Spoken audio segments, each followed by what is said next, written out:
Greetings, fellow music maker. This is Ethan, aka the Go Small.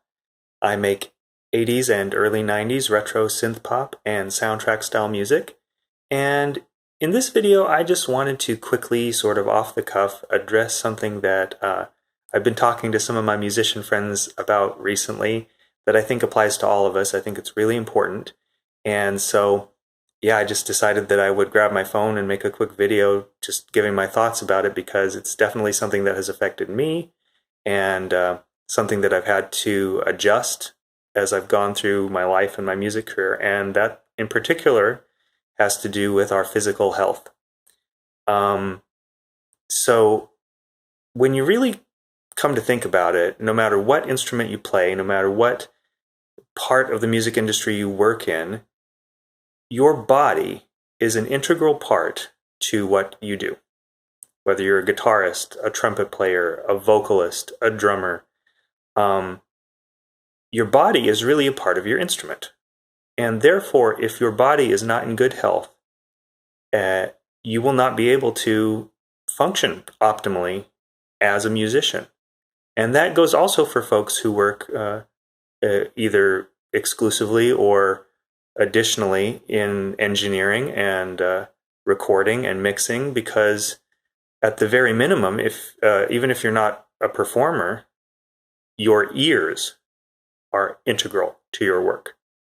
Without highly functioning, optimally functioning ears, you won't be able to do your work, because music, of course, is sound. So this is something that I feel very passionate about because I learned it the hard way. I'm going to share a quick little story with you. So it was about 2010. It was in November of 2010. My wife and I were in a rather dramatic car accident. It was Thanksgiving Day, and we were going out to visit family, so we were on the highway, and a lot of people were on the highway. And things got a little dicey because some people were not doing what they should have in one lane, and cars started to pile up in the lane next to us. It was like a 4-car pileup, and one car left that lane to try to avoid hitting the car ahead of it and struck us. And if you've ever seen those maneuvers that they teach police officers to do in order to cause, a car in a pursuit to spin out so they can stop them, we were hit in exactly that way. We were hit in our rear driver's side wheel, and we spun 180 degrees across 4 lanes of traffic on the highway and ended up facing the opposite direction on the opposite shoulder. Miraculously, nobody was killed in the accident. Nobody was even taken to the hospital in an ambulance in the accident. Of course, our car was totaled. Lots of cars got totaled. It was a 5-car, 6-car accident.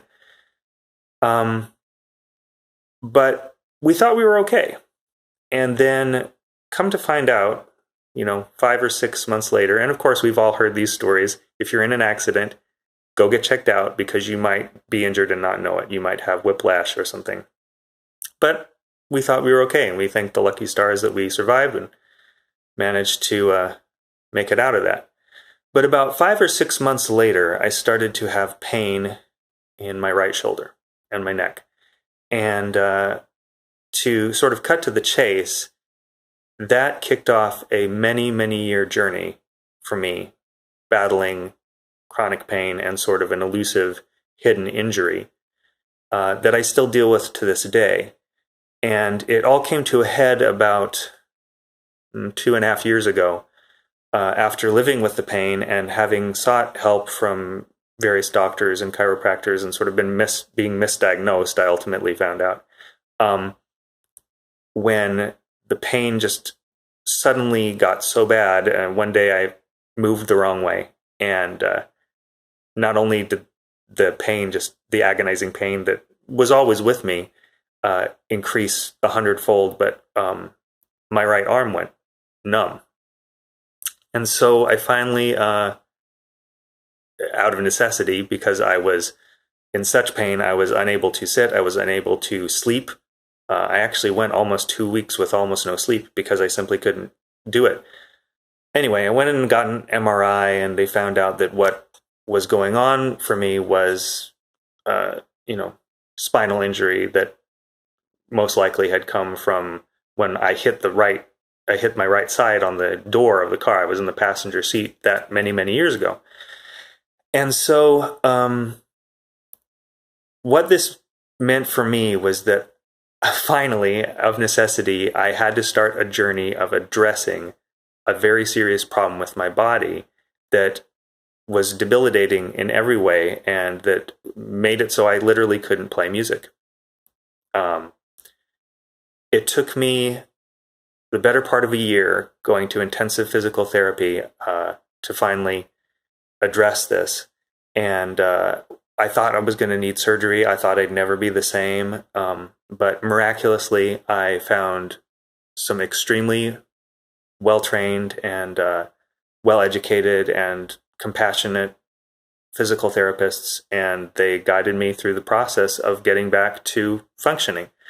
I still have pain in that shoulder, and I still actually have numbness in, weirdly, one digit, my end of my index finger on my right hand, and I'm right-handed, so it is still an issue.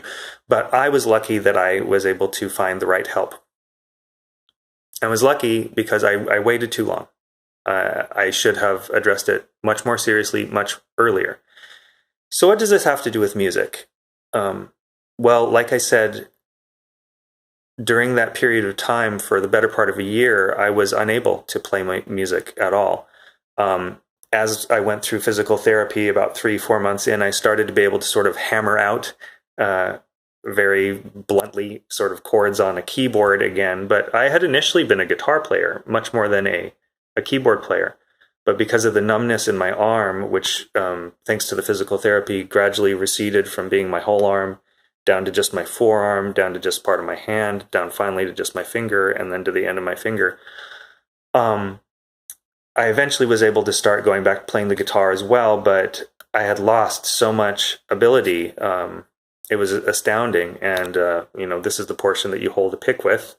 It's still numb if I press against my thumb. So I'll probably never get back to completely functioning as I did when I was younger. And the process of getting back to being able to play at a reasonably, functional level has been a long one. But it underlined for me very, very starkly the point of this video and why I'm bringing it to you, which is that musicians, you need to take care of your bodies. We need to take care of our health, because the process of making music from beginning to end, from top to bottom, involves our physical selves. If you play the guitar, the keyboards, it's your hands, it's your posture.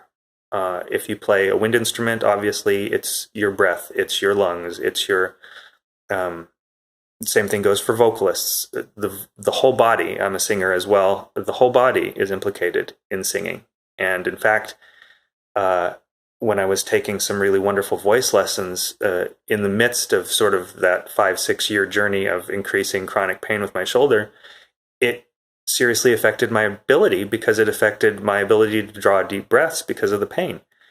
And so I would encourage you all, if you are a music maker, to start being more proactive about thinking about your body as integral to your work, thinking about your body as part of your instrument, thinking about its needs and taking them very seriously, proactively, way before you have a serious problem that, like for me, highlights this issue for you.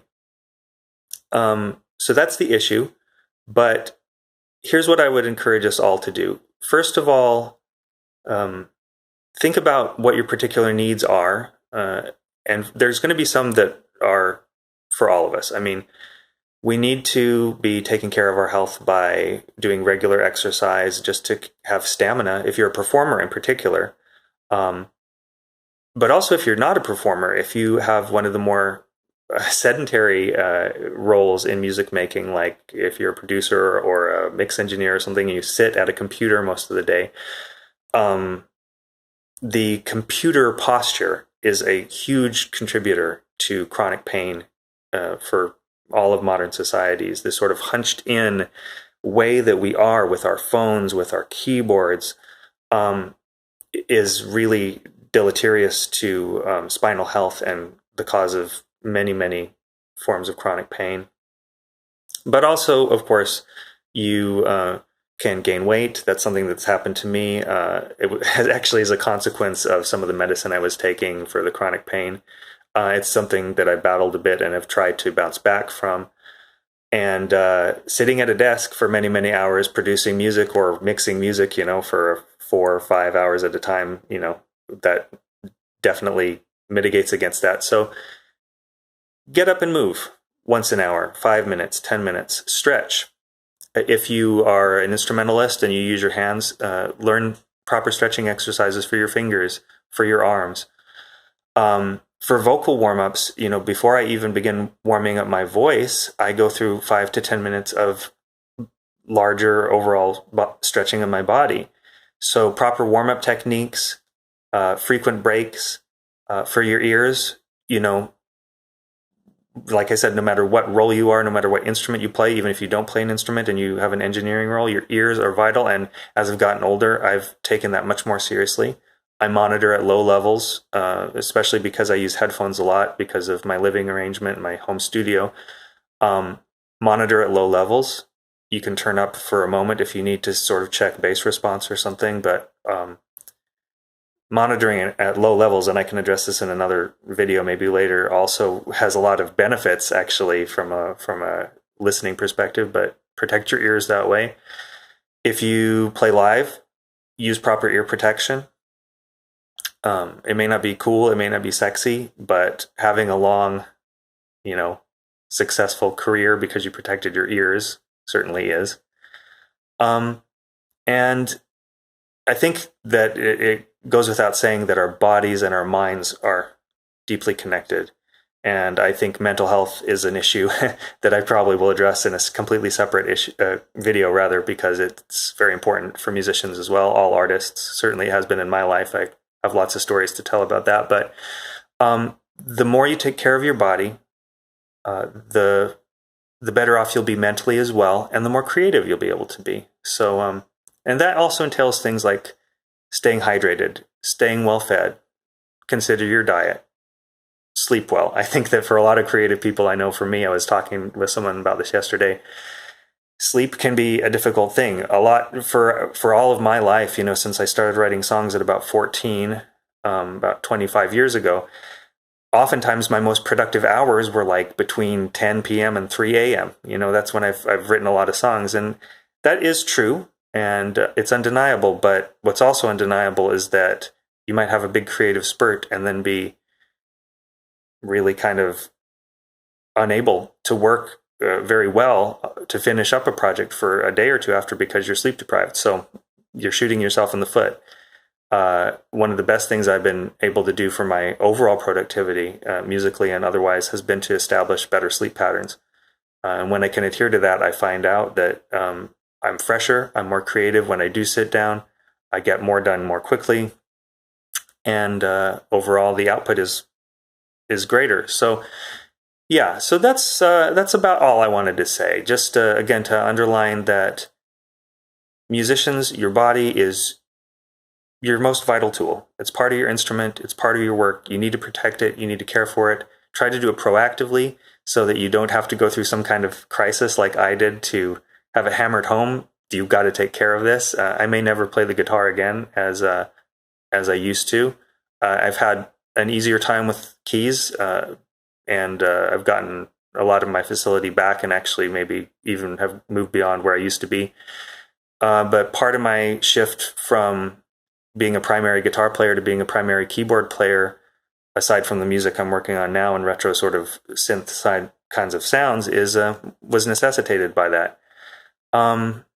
Yeah, rest, take breaks, get up, move around, protect your body, and I'm sure that you will thank yourself in the future because you'll be able to make better music longer. And that's really what we're here for, right? To share our music with as many folks as we can for as long as we can. So thanks for watching. If you like this, please feel free to give it a like. I appreciate that. If you have a musician friend or someone you work with that you think might benefit from this message, please feel free to share it with them. And if you'd like to hear more like this from me, please feel free to subscribe to this channel. I make frequent videos about everything to do with music production and songwriting in general, but more specifically, like I said, I make retrowave music. So if you're interested in knowing how I get those retro sounds in my productions with the Ghost Mall, I do lots of behind the scenes and tutorial kinds of videos. I profile different kinds of gear that gave the music of the 80s and the 90s their sound, things like that. So please feel free to subscribe. I look forward to seeing you again on another video. And until the next one, take care, guys. For real.